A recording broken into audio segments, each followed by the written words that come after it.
Okay. Okay. For those of you who might not know me, my name is Carson.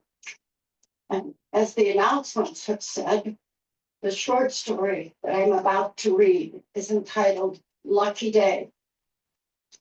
This short story placed first in a short story contest sponsored by the Texas Bar Journal. It appeared in the June 2010 issue of that journal. Let's take that apart a bit. You can consider it sort of an exploration into a micro-genre. First, Texas Bar Journal. It's the official publication of the State Bar of Texas. Okay, what's the State Bar of Texas? It's the state agency that regulates the legal profession, promotes ethics, and does that kind of thing. You hear reference to it in the phrase like member of the bar, which means that a lawyer is licensed to practice in that state. But what about the journal? It's a glossy publication. It comes out monthly and has a circulation of about 130,000. Copies are furnished to each member of the bar as part of the dues that they pay. And that reason that I'll come back to why I mention that. All states have bars, and all states have bar journals. But I must say that not every one of the bar journals has a short story contest. But what about this contest? In 2010, the year of the publication, it was the fourth time the contest had been held annually. The contest is open to members of the Texas Bar. The stories have to be related in some way to the law or the legal profession. The judging seems to be serious. It's blind judging, and it's done with two panels, a first panel and then a second panel. How did I come across this journal? Most of you know I'm not a lawyer, so I'm not reading Texas Bar casually. You might guess that it's because my daughter is the author of the article, the winner of the short story contest. In 2010, when she wrote the article, she was working as a lawyer in Dallas, Texas. She had started her career as a litigator and then moved to what she considered a calmer kind of work as an in-house employment lawyer with a healthcare firm. Before I read, I have an admission to make, and thank you in advance. This story has come before resident readers before. My husband, Wes, read the story at least 10, maybe 12 years ago. Wes was a big supporter of resident readers and not infrequent reader himself. When I thank you in advance, as if you remember the story, that you'll be tolerant and hear it again. I could have read other stories because Karen did write other stories, and they placed twice more in our journal contest. But I had reasons for reading Lucky Day again. So here goes. Mr. Presley, this is your lucky day. Sean wants to vaunt over the counter and kiss the chair of the gate agent as she tore up the coffee stain boarding pass he had printed at the Hampton Inn earlier that morning and handed him a crisp first-class boarding pass. Seat 4E, his favorite, no less. Your executive premium status came in handy. On cases such as this, it entitled you to an upgrade. Enjoy the complimentary upgrade. And the Does this help? Thank you. That had something to do with it. For your loyalty, Mr. Presley. We'll be boarding the first class cabin in just a moment.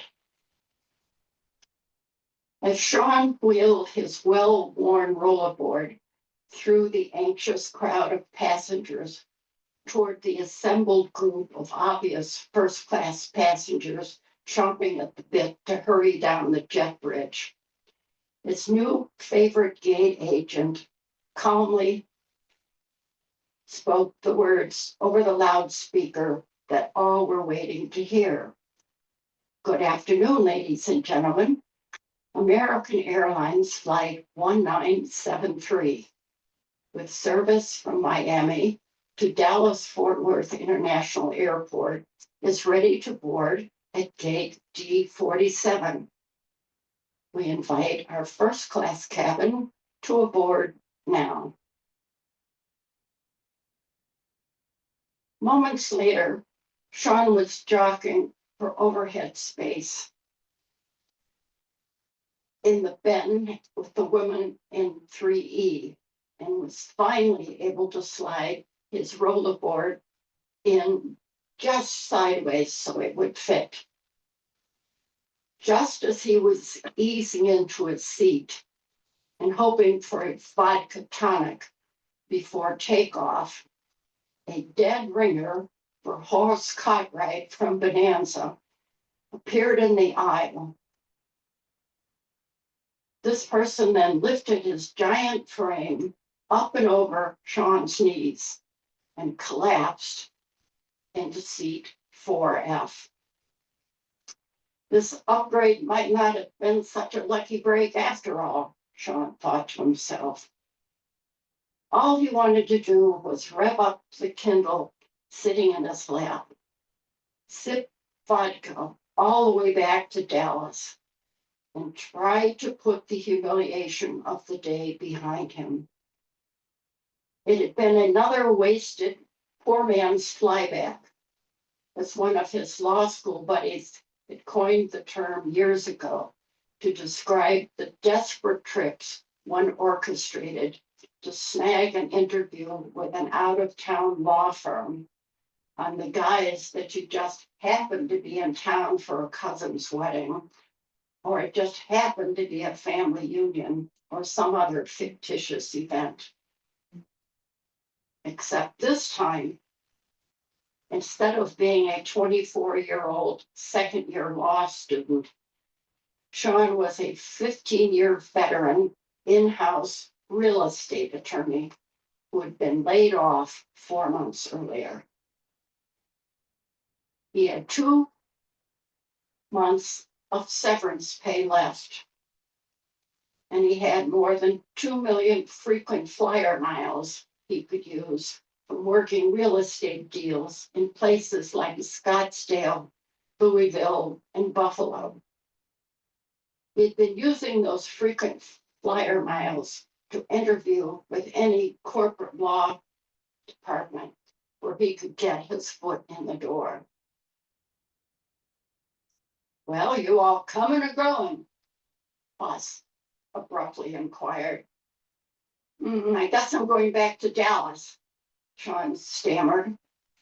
He had not really known if he was coming or going, since he had been called into the human relations office at his old company, Street Kids, and ever so politely been informed by the HR director, whose standard work attire consisted of jeans, Skechers, and one of his various colored Street Kids hoodies, that his position was being eliminated. Well, I guess you're one lucky fellow to call Texas home, just like me. God bless us. Sean let the silence hang in the air. This was the tipping point when he either turned on the Kindle to signal he did not welcome conversation, or volley back a question just to be cordial. Too late. Boss didn't give him a chance to decide. J.W. Treecoat's my name. I'm in the chicken business. Chicken wings, exactly. Would you believe my friends call me Hoss? Sean bit his lip to keep from smiling. He shook Hoss's extended hand and felt Hoss's thick fingers engulf his own slender digits. Sean Presley. My friends call me Sean. What do you do for a living, Mr. Sean Presley? As usual, this question hit him in the stomach. He considered spouting the elevator speech his outplacement coach had forced him to practice. I'm a strategic business partner of large and small business who navigates the complex world of real estate transactions so that those businesses can keep focused on what they do best while I vigorously protect their interests through every stage of the real estate transaction. But he had already used variations of that speech twice that day in awkward informational interviews and did not feel much like spinning it out again. I'm an attorney, was all that Sean revealed. An attorney? Not Perry Mason? Sean considered for a moment the possibility of telling the truth about his prior real estate work for street kids, the teens and tweens, clothing retailer found in mid-range shopping malls in 14 states. But when most people found out where he worked, they were usually more interested in learning from him when would be the next sale on jeans. They were less interested in hearing about the tedium of retail space leases in shopping malls. He slid the Kindle sideways into the seat pocket in front of him, gathered his sincerity together, and replied, yes, just like Perry Mason. By 3,200 feet, Hoss and Sean were enjoying cold cocktails and warm nuts distributed throughout the first-class cabin. Becky, the flight attendant, didn't blink when Sean asked her to refresh his vodka tonic a second time. The memories of his botched interviews were fading away. As he regaled Hoss with stories about his fast-paced but non-existent trial practice, it felt great to be someone other than who he really was. Hoss was hanging on every word and waved off Becky when she tried to extend him a tiny steaming towel with her metal tongs. Sean, he said, tell me about the strangest case you ever had. I bet you've had some humdingers. Sean accepted the hot towel from Becky and slowly wiped each finger with it as a way to stall.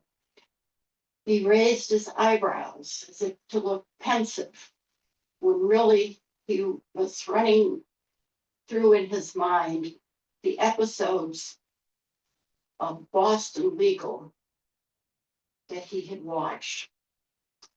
Could he pull off the episode where the lawyers represent a rancher and sue the Federal Drug Administration to stop the sale of cloned meat? Or what about the episode with the woman who wants to sue the Catholic Church for not ordaining her as priest? Surely, after watching all 5 seasons of Boston Legal, not to mention all those DVDs he'd watched in the last few months, there must be something that he could work with. In the nick of time, there appeared the one thing that might divert Hoss's attention from the questions still hanging in the air. Dinner. Becky slid a tray of teriyaki chicken with rice and a sad little salad over to Hoss's tray table. Hoss immediately dug in. Sean watched out of the corner of his eye as Hoss inhaled his food mouthful by mouthful. Sean wondered if he was even chewing. As Sean picked at his cheese ravioli, Sean thought back to his years at Street Kids and pondered what, if he could tell the truth, he would describe as one of his strangest projects. There was the time the COO of Street Kids demanded that he fly immediately to Memphis and to extract rent concessions from a shopping center's management office less than a day after a shooting had taken place in the center's parking lot. Or there was the all-night negotiation of a master co-tenancy agreement with a family about outlet malls on the West Coast. But would that be exciting enough to impress somebody on an airplane? It's really amazing what airlines are doing with grade B chicken these days. I'll suddenly explain as he clumsily wiped teriyaki sauce from the corner of his mouth with the back of his hand.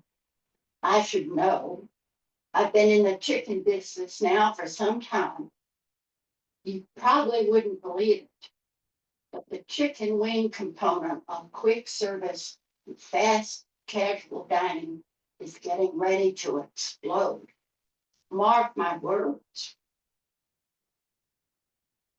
Sean had experienced only once before this kind of excitement in something so mundane as chicken wings. It was when he was a young transactional associate at a big Dallas law firm. The CEO of Street Kids, that firm's client, was trying to convince him to jump ship and join the small legal team as the fledgling company's in-house real estate lawyer. But instead of chicken wings, the CEO was selling him on the promise that 12 and 13-year-old kids would soon command an unprecedented share of the American household clothing budget. Sean was skeptical, but indeed, 6 months later, he jumped ship and joined Street Kids. Becky cleared away both trays, one almost clean, one hardly touched. Ross settled back in his chair and threaded his fingers across his portly waistline. Finish your story about the craziest legal matter you ever handled. Sean obliged, and he began to weave a tale about representing the manufacturer of a prairie dog vacuum device in an FDA enforcement action. He actually knew the litigator in this case and thought he could fake it. He could see Hoss's heavy eyelids begin to droop. Just as Sean began describing the contraption that harmlessly and painlessly sucked prairie dogs from their holes, Hoss began snoring very loudly, so loudly indeed that the woman in 3E turned over the back of her seat to see what the commotion was. Hoss was out cold until the landing gear bumped along the runway at Dallas-Fort Worth. As the airplane taxied to the gate, Sean slid his Kindle back into his briefcase. Hoss straightened his rumpled tie and wiped some saliva that had drooled down his runny cheek. It's been fun talking with you, Mr. Sean Presley. I forgot to ask what you were doing in Miami, but I'm sure you were working on some really big trial. Right, Sean spouted. That's the life of a litigator, he said in mock confidence and raised his fist in the air as a gesture of mock victory.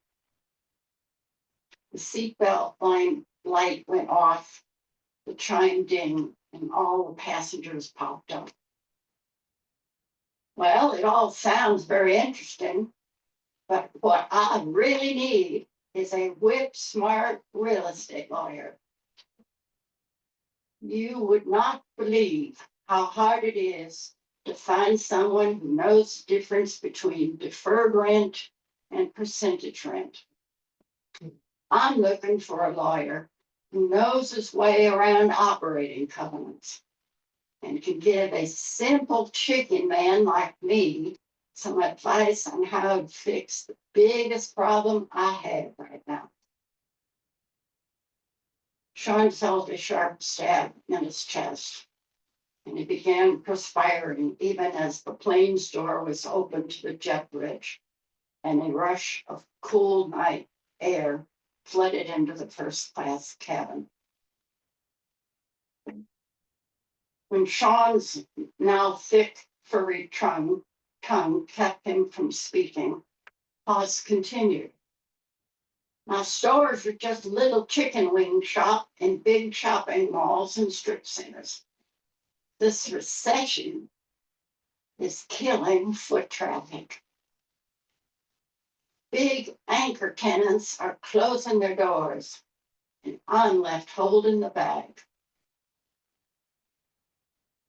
Before Sean could swallow and utter the words co-tenancy clause, Hoss pressed a business card into his hand.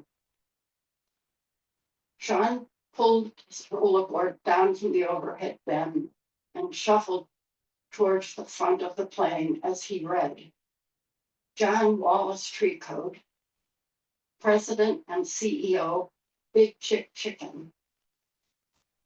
Along the bottom of the card were little chicken footprints and the phrase, bringing the Big Chick experience to over 50 outlets in 10 states.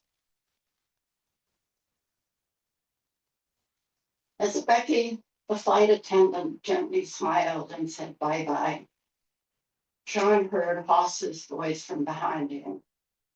If you know a real crackerjack real estate agent, give him my card.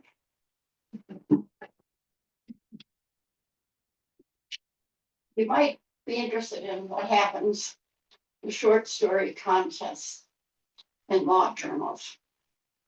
Well, I was sort of interested, and I found when I was looking online that somewhere around 2022, there was a 3-sentence notice in the Bar Journal that says the short story contest has been discontinued. It seems that a case had been brought in a nearby state where a bar member questioned whether a bar association could mandate the payment of dues, especially when they were not doing things that were totally related to the law. So this case has been working its way back and forth, up and down the legal channels, and right now it's being appealed. But the Texas Bar Journal has suspended their contest. Apparently, it was a popular contest. They had, as I mentioned, been doing it for over a decade and had quite a readership. But for now, it's in abeyance. So thank you all for coming, and Richard for reading. Thank you.